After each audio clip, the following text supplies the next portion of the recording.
வணக்கம். 16/4/2025 அன்று சங்கடகர சதுர்த்தி. விநாயகப் பெருமான் சதுர்த்தி திதியில் அவதரித்ததால இந்த சதுர்த்தி திதி என்பது விநாயகருக்கே உரியதாக கொண்டாடப்பட்டு வழிபாடு செய்யப்பட்டு வருகிறது. இதில் வளர்பிறையில் வரக்கூடிய திதி சதுர்த்தி என்றும், தேய்பிறையில் வரக்கூடிய சதுர்த்தி மட்டும்தான் சங்கடகர சதுர்த்தி என்று வழங்கப்படுகிறது. இந்த சங்கடகர சதுர்த்தி என்றால் அனைவருடைய எல்லா விதமான சங்கடங்களையும் அந்த சதுர்த்தி தினத்தன்று விநாயகரை வழிபாடு செய்தால் தீர்த்து விடுவார் என்பதுதான். அவருடைய பெயரே விக்ன விநாயகர். குறைகளை எல்லாம் நீக்கி நம்மை காப்பாற்றுபவர். நாயகன்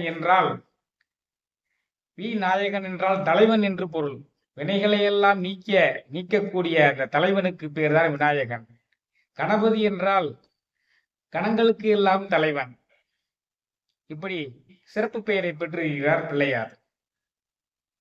இந்த சங்கடகர சதுர்த்தி என்று வழிபட்டால் நம்முடைய அனைத்து சங்கடங்களும் தீரும். அதில் அந்த பெருமானை, விநாயக பெருமானை நினைப்பது சாலச் சிறந்தது. திருமந்திரத்துல முதல் பாடலே விநாயகர் காப்பு. அதே மாதிரி ஔவையார் எழுதக்கூடிய நீதி நூல்கள் எல்லாம் முதலாக விநாயகரை வழிபாடு செய்துதான் அவர் துவங்குவார். இத்தகைய அருளாளர்கள் எல்லாமே தங்களுடைய காரியங்களை எல்லாம் விநாயகரை வணங்கித்தான் தொடங்கி இருக்கிறார்கள். அப்படி என்றால் அவைகள் குற்றம் குறை இல்லாமல் நடந்தேறும் என்பதுதான் தாற்பயம். திருமந்திரத்தில் அதுக்குரிய பாட்டு: 5 கரத்தனை, ஆனை முகத்தனை, இந்தினி இளம்பிறை போலும் எயிற்றனை, நந்தி மகந்தனை, ஞான கொழுந்தினை, புந்தியில் வைத்து அடி போற்றுகின்றேனே. எல்லாருக்கும் தெரிந்த பாடல் தான். அந்த பாடலினுடைய தத்துவார்த்தமான விளக்கங்களை இப்ப பார்க்க போகிறோம். விநாயகப் பெருமான் 5 கரங்களை உடையவர். அவனும் சிவனுடைய அம்சம்தான். முருகனும் சிவனுடைய அம்சம்தான். அதனால 5 தொழில்களை அவன் நடத்தி கொண்டு வருகிறான், நிறைவேற்றி கொண்டு வருகிறான் என்பதை குறிப்பதற்காக 5 கரங்கள்: படைத்தல், காத்தல், அழித்தல், மறைத்தல், அருளல்.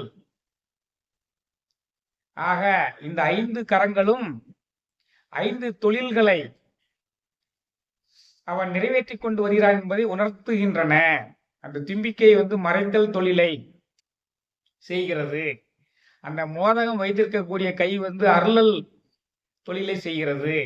ஒரு மழு ஆயுதத்தை வைத்திருப்பார், அது அழித்தல் தொழிலை செய்கிறது.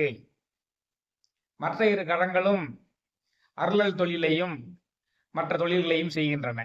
படைத்தல், காத்தல், அழித்தல், மறைத்தல், அருளல்.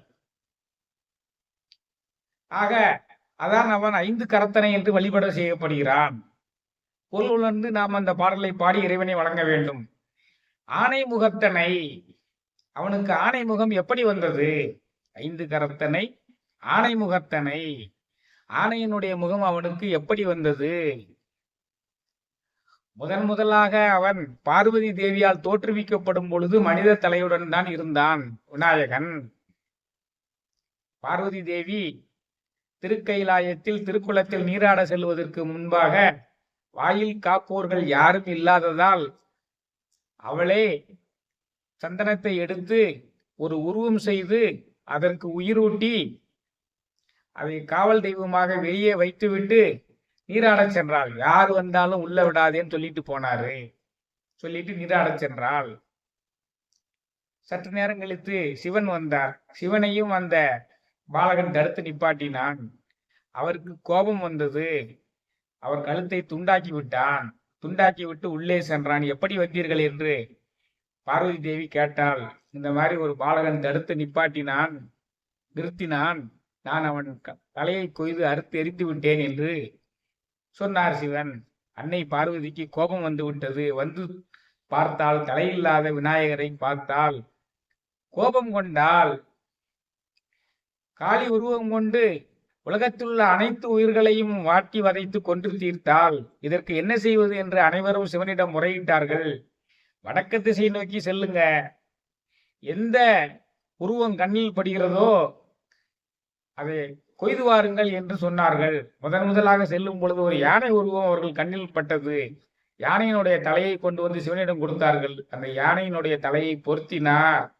அவன் ஆணைமுகனானான். பார்வதி தேவியும் மகிழ்ந்தாள். சிவபெருமான் கணங்களுக்கெல்லாம் நீயே தலைவனாக இருப்பாய், கணபதி என்ற பெயருடன் வழங்கப்படுவாய் என்று அருள் பாலித்து அவரை பார்வதி தேவியின் மகனாக ஆக்கினார். அன்றிலிருந்து அவன் ஆணைமுகத்தானாக இருக்கிறான். 5 கரத்தனை ஆணைமுகத்தனை, இந்து இளம்பரை போலும் எயிற்றனை. 2 தந்தங்கள் வளைந்து மாறி இருக்கிறது அல்லவா, அது குற்றமில்லாத இளம் பிறை சந்திரனை போல இருக்கிறது. அந்த தந்தங்கள் இந்து இளம்பரை போலும் எயிற்றனை. நந்தி மகண்டனை, ஞானத்துக்கெல்லாம் உலகத்துக்கெல்லாம் ஞானத்தை போதிக்கின்ற அந்த ஆதிசிவனினுடைய மகன் அவன். நந்தி மகண்டனை, ஞான கொழுந்தினை, உலகத்துக்கெல்லாம் ஞானத்தை போதிக்கக்கூடிய ஆதிசிவனின் மகனாக இருப்பதால் இவனும் ஞான வடிவாக திகழ்கிறான். நந்தி மகண்டனை, ஞான கொழுந்தினை புந்தியில் வைத்து அடி போற்றுகின்றேனே. இப்படிப்பட்ட சிறப்பினை உடைய விநாயக பெருமானை நம் மனதில் வைத்து போற்றி செய்ய வேண்டும். மனதில் எங்கே வைக்க வேண்டும்? மூலாதாரத்தில் வைக்க வேண்டும். அதான் அவனுடைய இடம். மூலாதாரத்தில் முதலில் கணபதியை நினைத்து நாம் நம்மளுடைய மூச்சை எல்லாம் உள்ளடக்கி நம்மளுடைய சிந்தனை எல்லாம் மூலாதாரத்தில் வைத்து கணபதி மந்திரத்தை சொல்லி வந்தால் கணபதியினுடைய அருள் கிட்டும். குண்டலினி சக்தியை எழுப்பலாம். ஓம் ஸ்ரீம் கிரீம் கிளீம் கிளம்கம் கணபதியே வர வரத சர்வ ஜனமே வஜமான்ய சுவாகா. கணபதி மூல மந்திரம். இந்த ஒலியோட சொல்லும் பொழுது கணபதியினுடைய அருள் முற்றிலுமாக கிடைக்கும். ஓம் ஸ்ரீம் கிரீம் கிளீம் கிளம் கம் கணபதியே வர வரத சர்வ ஜனமே வஜமான்ய சுவாகா. உலக மக்கள் அனைவருமே எனக்கு அன்பு செய்து என் மேல் அன்பு செய்து அருள் செய்து என்னை சிறந்தவர்களாக ஆக்குவதற்கு துணை புரிவதற்கு நீ உதவி செய்வாயாக என்பது இதனுடைய பொருள். ஓம் ஸ்ரீம் கிரீம் கிளீம் கிளம் கம் கணபதியே வர வரத சர்வ ஜனமே வஜமான்ய சுவாகா. ஓம் தத்புருஷாய வித்மகே வக்கரதுண்டாய தீமகி தன்னோ தந்தி பிரஜோதயா. யானை வடிவுடையவனே, விக்னங்களை எல்லாம் போக்கக்கூடியவனே, உம்மை வணங்குகிறோம், எமக்கு அருள் புரிவீராக. கணபதியினுடைய காயத்ரி மந்திரம். இறைவன் எல்லாமே சில திருவிளையாடல்களை நிகழ்த்துவது எல்லாம் உலக மக்களுக்கு அருள் புரிவதற்காகத்தான். அந்த வகையில் தான் கணபதியை தோற்றுவித்தான். அந்த வகையில் தான் சுப்பிரமணியரை தோற்றுவித்தான். கணபதியை தோற்றுவிப்பது உலக மக்களினுடைய குற்றம் குறைகளை எல்லாம் போக்குவதற்கும் அவர்களுடைய குணங்களை மேம்படுத்துவதற்கும் அவர்களுக்கு ஆய கலைகளை அருள் செய்வதற்குமாக கணபதியை படைத்தான்.